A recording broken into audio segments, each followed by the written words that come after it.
their orders. But the other, and honestly darker prospect here, even darker than apparently federal law enforcement being deployed in this fashion against Americans in American streets. The even darker prospect here is this. I mean, who's to say these guys are law enforcement?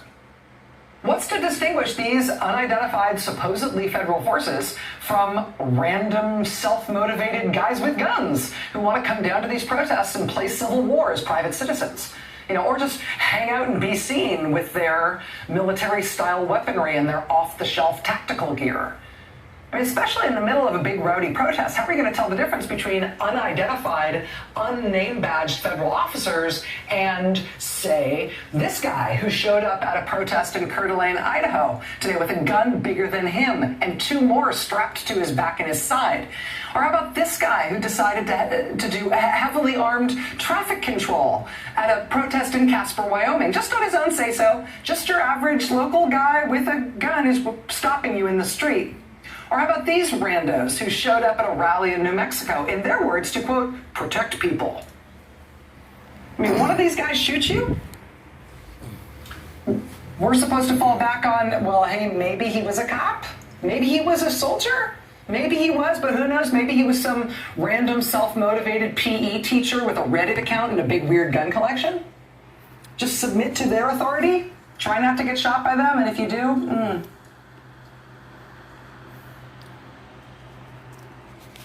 Okay, so now we have unidentified, right now, unnamed, unbadged economic analyst Steve Ratner and senior fellow at the University of Virginia Center, Miller Center, Chris Liu. He served as deputy. People armed in the streets. They said they were with the Department of Justice, but they don't have a police force like that.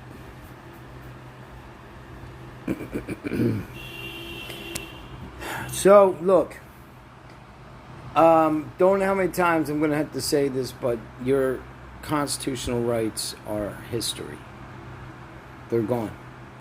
My ex-wife, I can hear her father speaking whenever she starts going off about how good Donald Trump's doing, what a good job he's doing, and he is a Christian, and that photo op wasn't a photo op. He risked his life to walk to church.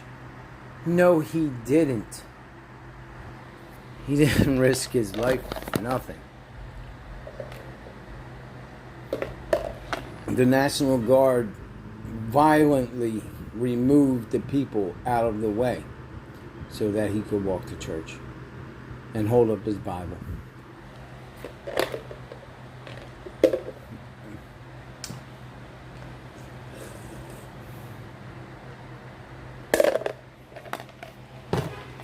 I don't know, man. A lot of people are fooled because they want to be fooled, I guess. And it's real easy to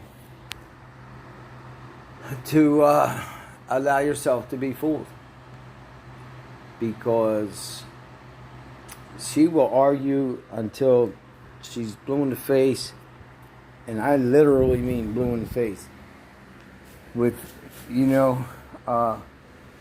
devil's advocate. But Donald Trump is our president, and that's it. So complaining about it doesn't mean anything. I wish Jimmy Kimmel would shut his face. If you did that in Iran or practically any other country, you'd be dead. Those men would not stand there and listen to you berate the president of the country. You would probably be hanged publicly. Well,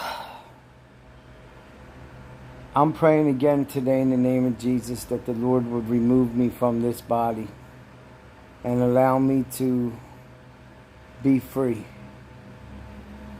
Get me out of here, Lord, please.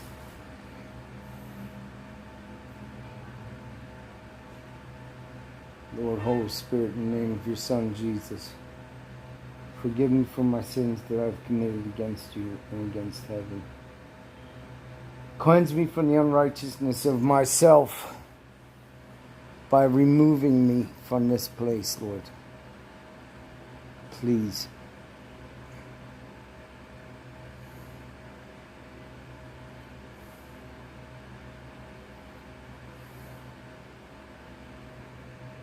I hate this life. I hate being alone.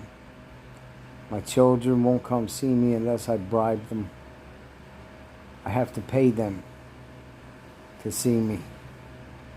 I ain't got friends, it's okay. I mean, people can't deal with me. It's just the way it is. You know, I have bipolar disorder, or depends on who you ask, whether I'm mixed schizophrenia or not.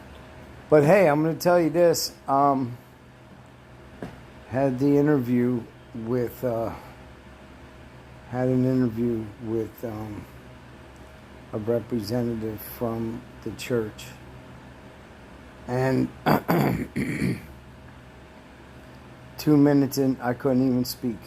It was so bad, I didn't realize how bad it still hurt. You know, and it really opened a can of worms.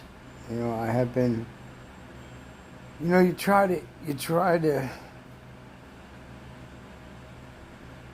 live with, you know, with it, because you don't have a choice. But when it came to that, those men and women there hurt me. The Catholic Church, to me, is a cesspool. It's a vile and disgusting pit of agony. Okay?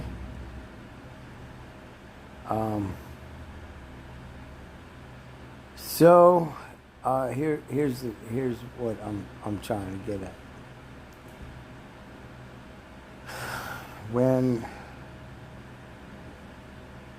that man, those men, there was more than one, I just can't remember the second one. When they did it, it was with the Vatican's, you know, literally their permission, okay? They have their thing called the thorn in the side. You know, some drink, some smoke, some molest the little boys.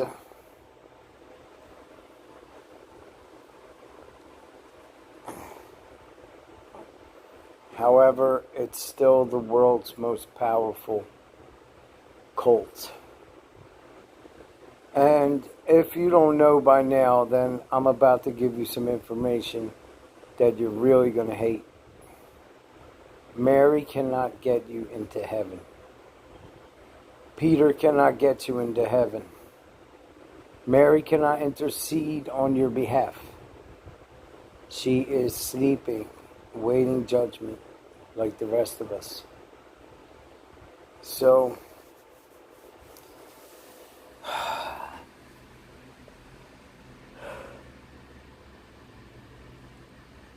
if you want to kill me, please feel free to do so. I'm tired of living.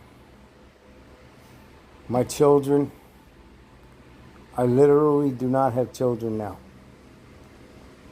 I have extortionists.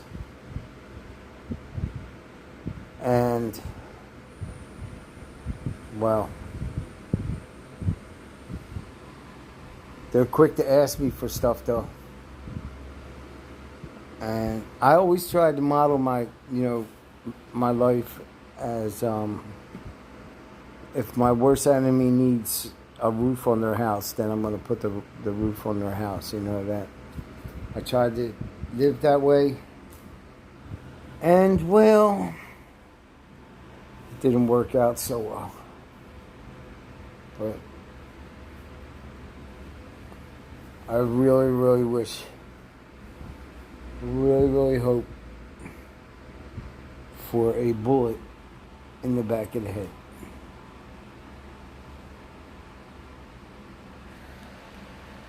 Anyway, bye-bye constitutional rights. We got God knows who is in the streets. But the problem is, see, here's the thing. They don't have any identification. No markings, no badge. They don't, they have no accountability then. They can just kill people. So, all right.